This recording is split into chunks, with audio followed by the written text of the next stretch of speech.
Tube Tamil வணக்கம். வடகொரியாவினுடைய அதிபர் Kim Jong Un அமெரிக்காவிற்கு அழைப்பு விடுத்திருக்கின்றார். ஏன்?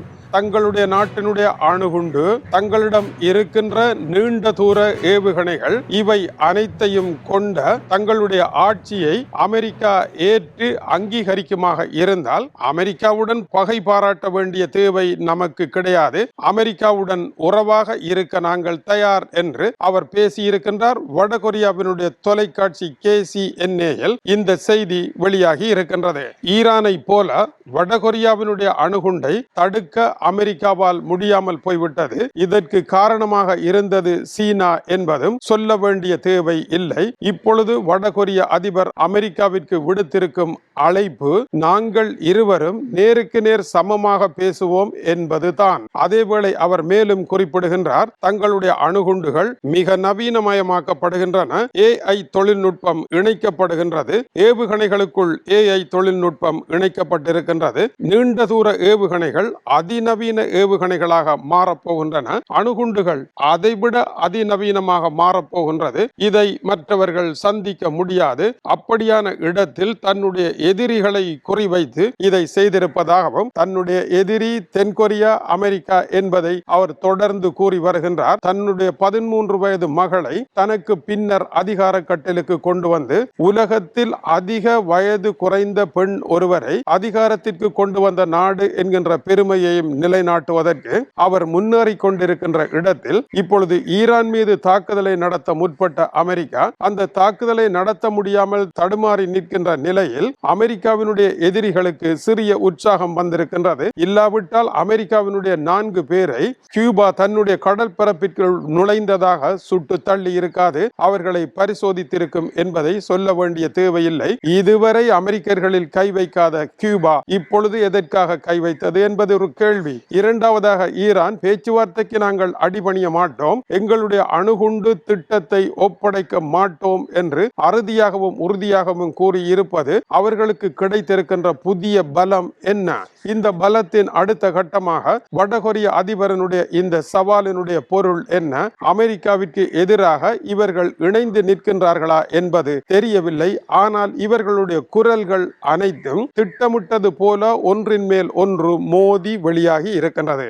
இந்த இடத்தில் அமெரிக்காவுடன் வர்த்தகம் செய்வதில் ஐரோப்பாவிற்கு பலத்த பிரச்சனைகள் இருக்கின்றது. ஜெர்மனியினுடைய சான்சலர் ஃபிரெட்ரிக் மெர்ச் இப்பொழுது 2 நாள் விஜயமாக சீனாவினுடைய தலைநகர் பெய்ஜிங்கை சென்றடைந்திருக்கின்றார். சீனாவினுடைய பிரதமர் லீ குயானுடன் அவருக்கான பேச்சுக்கள் நடைபெற்றுக் கொண்டிருக்கின்றன. அங்கு ஜெர்மனியினுடைய சான்சலர் கூறுகின்ற பொழுது, 2025ஆம் ஆண்டு வர்த்தகங்களை புரட்டி பாருங்கள், ஜெர்மனியினுடைய மிகப்பெரிய வர்த்தக நாடாக சீனா தான் இருந்திருக்கின்றது. இந்த வர்த்தகத்தில் சீனாவிற்கே லாபம் அதிகமாகவும் இருந்திருக்கின்றது. இதை நீதியான வர்த்தகமாக மாற்ற வேண்டுமாக இருந்தால் ஜெர்மனியிடமிருந்து மேலும் பொருட்களை BMW கார்களை இறக்க வேண்டும். அதன் மூலமாக ஏற்றுமதி இறக்குமதி வர்த்தகத்தில் சீனாவிற்கு அதிக லாபம் என்றால் ஜெர்மனிக்கும் அதிக லாபம் உள்ளதாக வர்த்தகத்தை மேலும் ஒரு சுற்று உயர்த்த வேண்டும் என்று கேட்டிருக்கின்றார். சீனாவினுடைய பிரதமர் இதை நீதியாக சிந்திப்பதாகவும், அதேவேளை 2 நாடுகளும் இணைந்து முன்னேறுவதாகவும், நாம் ஒரு இலக்கை வகுத்து அந்த இலக்கை எட்டி தொடுவோம் என்றும் அந்த இடத்தில் ஜெர்மனிக்கு உற்சாகம் ஊட்டி இருக்கின்றார். மேலும் ஜெர்மனி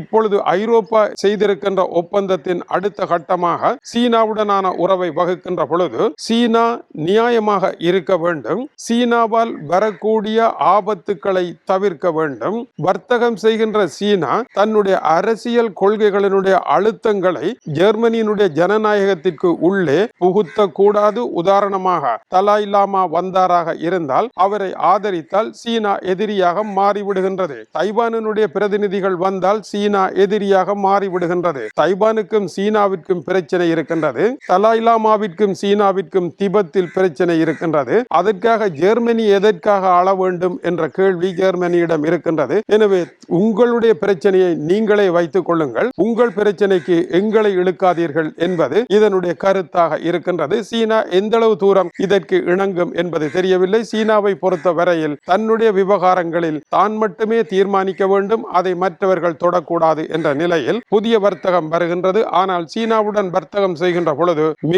மிகுந்த எச்சரிக்கை வேண்டும் என்று ஐரோப்பிய நாடுகள் எடுத்துரைத்திருக்கின்றன. உதாரணமாக சீனாவினுடைய டிக்டாக் உட்பட சீனாவினுடைய தொழில்நுட்பம் குவாவை போன்றன வருமாக இருந்தால் உளவறிவது அவர்களுக்கு மிக இலகுவாக இருக்கும். சீனாவை பொறுத்தவரையில் வர்த்தகம் அல்ல முக்கியம். அவர்கள் உலகத்தின் முதலாவது இடத்திற்கு செல்வதற்கு முயற்சி எடுத்துக் கொண்டு இருப்பதனால் தங்களுடைய கொள்கைகள் எதையும் மாற்ற மாட்டார்கள். கடைசியில் எவ்வளவு நட்பாக இருந்தாலும் ரஷ்ய அதிபருடன் நட்பாக இருந்த ஏஞ்சலா மேர்க்கலுக்கு என்ன நடைபெற்றது, அதுபோன்ற நிலை சீனாவால் வரும். ஏனென்றால் கம்யூனிஸ்டுகளினுடைய கொள்கை அப்படித்தான் என்ற விளக்கங்கள் கூறப்பட்ட நிலையிலும் இவர் அங்கு சென்றிருக்கின்றார். இன்றிருக்கும் நிலையில் ஐரோப்பிய பொருளாதாரத்தை காப்பாற்ற வேண்டுமாக இருந்தால், டொனால்ட் ட்ரம்பினால் உருவாக்கப்பட்ட செயற்கை சூறாவளியில் இருந்து தப்ப வேண்டுமாக இருந்தால் சீனாவில் நிழல் பெற வேண்டியது அவசியமாக இருப்பதனால் அவருடைய பயணம் அங்கே ஆரம்பித்திருக்கின்றது. இரண்டாவதாக இந்தியாவினுடைய பிரதமர் நரேந்திர மோடி அவர்கள் இஸ்ரேலுக்கு 2 நாட்கள் விஜயமாக சென்றிருக்கின்றார். இவருடைய விஜயமும் இப்படித்தான். இவரை வரவேற்ற இஸ்ரேலிய பிரதமர் பெஞ்சமின் நெட்டன்யாகு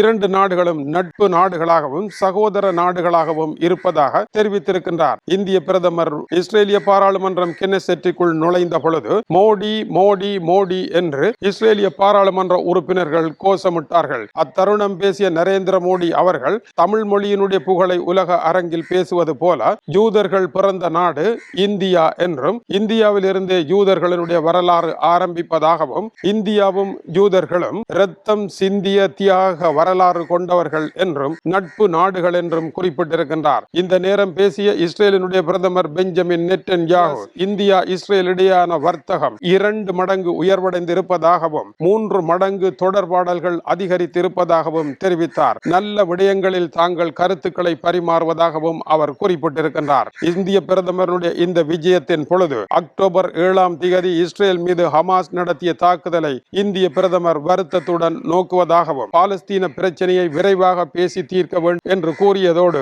பயங்கரவாதம் என்பது பயங்கரவாதம் தான், அதற்கு வேறெந்த விளக்கமும் கிடையாது என்றும் தன்னுடைய உரையை அங்கு ஆற்றியிருக்கின்றார். இது மிக முக்கியமான ஓர் உரையாகவும் இஸ்ரேலினுடைய அதிநவீன கண்காணிப்பு கருவிகள், கை தொலைபேசி ஒற்று கேட்கும் கருவிகள் போன்றவை இந்தியாவிற்கு ஏற்றுமதி செய்யப்பட்டிருக்கின்றன என்று முன்னைய விமர்சனங்கள் வந்திருந்தன.